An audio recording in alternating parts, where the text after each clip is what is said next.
Pessoal, olha só, você acredita que o ministro Alexandre de Moraes pode inventar uma desculpa para sair do STF e evitar o vexame de um impeachment? Responde aí para mim, porque a pressão tá tão forte que o STF já fez até um novo pronunciamento a respeito disso. Eu vou trazer todos os detalhes aqui nesse vídeo. Além disso, gente, Lula foi desmascarado e humilhado internacionalmente mais uma vez, né? E dessa vez por seus próprios aliados. Eu vou mostrar aqui para vocês essa bomba que acaba de explodir, para ver que não existe, né, lealdade entre os integrantes aí da esquerda. Eu vou mostrar o que aconteceu. Lula perdendo influência, poder em visão internacional. Enquanto isso, sua imagem ligada à Enel, que impacta aí referente ao apagão de São Paulo, também está repercutindo, está sendo exposto pela imprensa, e isso pode isentar Nunes, hein, de uma dor de cabeça danada, né, referente ainda mais agora nesse momento de segundo turno. Enquanto isso, a ONU publicou a conclusão da missão que investiga as violações da Venezuela, comprovando os crimes de Maduro, um aliado aí do Lula, né? E o cenário político, gente, está pegando fogo, a casa caiu de vez para a esquerda, eu vou mostrar tudo aqui. Enquanto isso, Marçal, olha que bomba, foi indicado no segundo turno, através aqui de uma pesquisa. Gente, tudo mudou, se preparem. Isso deixa aliados de Lula em pânico. Enquanto isso, Lula só vem ladeira abaixo. Até o André Janones, um dos principais aliados aí de Lula, agora tá na mira da justiça. Eu vou mostrar tudo. Então a gente vê que o jogo virou de vez, né? Então não perca nenhum segundo desse vídeo, se inscreve no canal, ativa o sininho de notificação, compartilha, porque a verdade tá vindo à tona e você vai ficar por dentro de cada detalhe sem a manipulação da grande mídia, tudo bem?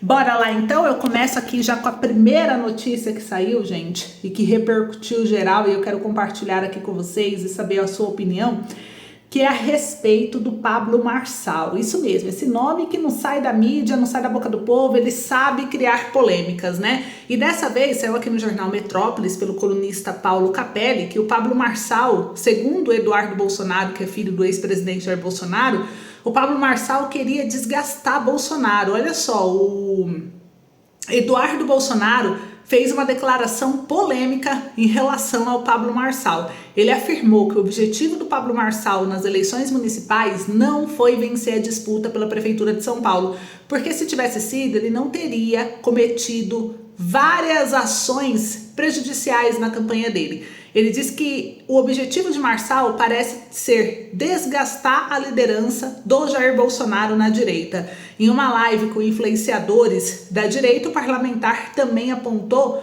o uso de robôs feitos por Marçal nas redes sociais. Abre aspas, será que Marçal queria ganhar a eleição? É óbvio que aquilo, a divulgação do laudo falso sobre o uso de cocaína por Guilherme Boulos, seria um tiro no pé. Eu acho que a missão dele é desgastar o Bolsonaro. Para mim, ele não queria ganhar a eleição, ele está esperando uma condenação para se pintar ainda mais de antissistema e vender curso pra caramba. Disse aí o Eduardo Bolsonaro na live. Então o Pablo Marçal, assim que ele terminou no primeiro turno em terceiro lugar, ele começou aí já a divulgar cursos, né, enfim, e isso fez com que a ala da direita, a ala conservadora, desconfiasse um pouco das intenções dele, porque ao invés de continuar pregando a pauta da ala conservadora, ele tá focado e empenhado aí, né, em vendas de cursos. E a minha opinião, né, gente, eu acho que assim, Bolsonaro construiu sua trajetória defendendo valores como família, pátria, liberdade, sempre enfrentando forças que tentam calar o povo. Agora surgiu essa figura que é o Pablo Marçal, ele vem ganhando espaço, né, mas também levantando dúvidas, tanto que aqui em uma outra matéria saiu, olha só, pela revista Veja, que o Marçal dispara no segundo turno, ultrapassando Tarcísio. E esse segundo turno é com Lula em 2026, tanto que Marçal se posicionou e disse, estou no segundo turno com Lula. Diz Pablo Marçal após pesquisa, tá aqui na revista Veja, ele voltou a vender mentorias e cursos, mas permanece de olho na próxima disputa eleitoral daqui a 2 anos.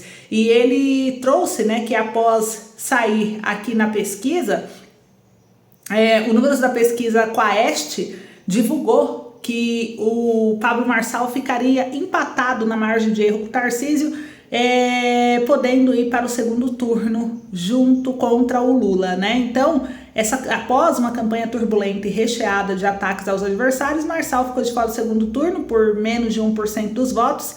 Ele testou a influência dele e agora ele está aí liderando nas pesquisas, trazendo uma reviravolta nesse cenário político. E como eu disse, né, o Marçal ele veio ganhando espaço, mas também levantando várias dúvidas. Como o Eduardo Bolsonaro disse, Marçal veio desgastar Bolsonaro através de falas polêmicas, o que gera questionamento, já que ele se opõe ao sistema, atacou justamente quem mais enfrentou esse sistema. Marçal é jovem, é inteligente, é influente, mas ele vive de vender cursos, o que levanta a questão, será que ele é um oportunista? Apesar de ter carisma, saber falar bem, isso é suficiente para liderar o Brasil? A política exige mais do que palavras bonitas. A gente vê o exemplo do Lula, ele fala tudo que o povo quer ouvir, e aí venceu aí as eleições, mas isso é o suficiente, isso é o bastante? Então, gente, temos que ficar atentos, né, e observar as ações dos candidatos. O Pablo Marçal mesmo levantou sérios questionamentos durante a campanha dele, bem turbulenta, né, recheada aí de problemas, e um questionamento que foi feito durante a campanha foi a pauta conservadora de apoiar, como o próprio apoio ao impeachment do Moraes, que ele só fez no finalzinho do primeiro turno, uma semana antes das eleições, né, que ele veio a se pronunciar a respeito. Antes ele estava super neutro. Então várias questões aí e atitudes dele em relação à pauta conservadora fez o público aí gerar uma desconfiança, e o Eduardo Bolsonaro agora se pronunciou e falou, olha, ele não queria ganhar. Ele desconfia aí das intenções reais do Pablo Marçal. E eu quero saber vocês, né? O que vocês acham do Pablo Marçal? Comenta aí pra mim. Enquanto isso, gente, Lula acumula fracassos e vergonhas no cenário internacional, principalmente por sua aliança aí com regimes como o do Nicolás Maduro, que vem sendo desmascarado mundialmente. Ele está perdendo controle enquanto a esquerda autoritária desmorona e seus próprios aliados o traem. A obsessão pelo poder absoluto na esquerda, gente, significa que a lealdade é inexistente. Como visto aqui, né, que Lula, apesar de apoiar Maduro, foi desprezado. É isso mesmo, gente. Saiu em todos os jornais aqui, olha só o que aconteceu. Eu vou ler aqui para vocês a matéria. Saab aí, que é aliado de Maduro da Venezuela, se pronunciou, gente. Ele disse o seguinte: quem é o porta-voz que eles colocam dizendo as coisas mais bárbaras contra o nosso país através dessa chamada esquerda, acompanhado por Lula? Para mim, Lula foi cooptado na prisão. Essa é a minha teoria. Parte dessa chamada esquerda cooptada pela CIA, pelos Estados Unidos da América Latina, agora tem dois porta-vozes. Lula, que não é o mesmo que saiu da prisão, por tudo que acusou agora, não é o mesmo em nada, nem em seu físico, nem em como ele se expressa. Ou seja, gente, Lula foi desprezado aqui. Venezuela mandou ver aí, né, em relação ao Lula, criticou mesmo, e o Lula de hoje parece aí uma sombra do que foi, seguindo uma agenda que não representa mais o povo brasileiro, mas sim interesses obscuros de controle absoluto. A esquerda ela é ingrata e descartará Lula quando ele não for mais útil, pois para ele, gente, poder é tudo, e esse caso do Nicolás Maduro aí da Venezuela é um grande exemplo.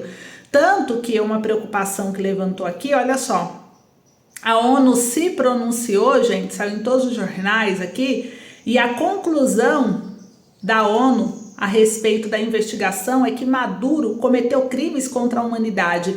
Então foi concluído, gente, tá aqui, ó, o governo de Nicolás Maduro cometeu crimes contra a humanidade na Venezuela antes, durante e após as eleições de julho. Essa é a conclusão da missão criada pela ONU para investigar as violações de direitos humanos no país. E no informe de mais de 180 páginas divulgado nesta terça-feira do dia 15, a equipe internacional apontou que a repressão contra a oposição envolveu assassinatos, tortura, prisão arbitrária e violência sexual, gente. Olha que absurdo.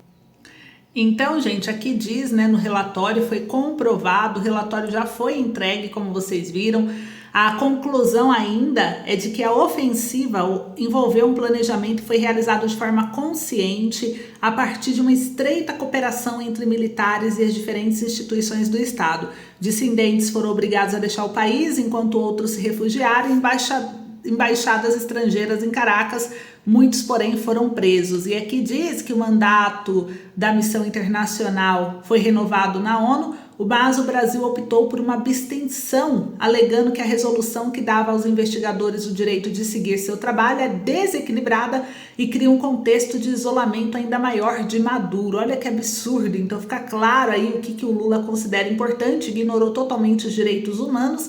Então a gente vê que é um governo que não é nada confiável. E para piorar ainda mais para o governo, vamos falar aí do STF, que se pronunciou a respeito do impeachment do Alexandre de Moraes, o que vem gerando uma preocupação nos ministros, e é muito claro, né, perceber isso. E olha só o que aconteceu, né? Os ministros do STF, gente, estão tentando disfarçar de qualquer jeito. Inclusive, eles deram um prazo desde ontem de 5 dias para o Janones, principal aliado aí de Lula, se defender em caso de injúria contra Bolsonaro. O processo se baseia no argumento de que o deputado praticou injúria ao chamar Bolsonaro de assassino, miliciano, ladrão de joias, entre outros nomes ruins, né? E a defesa do Janones, sabe o que alegou, gente? Tá aqui no jornal. Olha só, eles disseram o seguinte: para a defesa de Janones, as expressões apontadas como criminosas são genéricas, sem demonstração específica de violação à honra, e o deputado estaria amparado pela imunidade parlamentar. Então a esquerda vem usando imunidade parlamentar para poder atacar, mas quando é o contrário à oposição, como aconteceu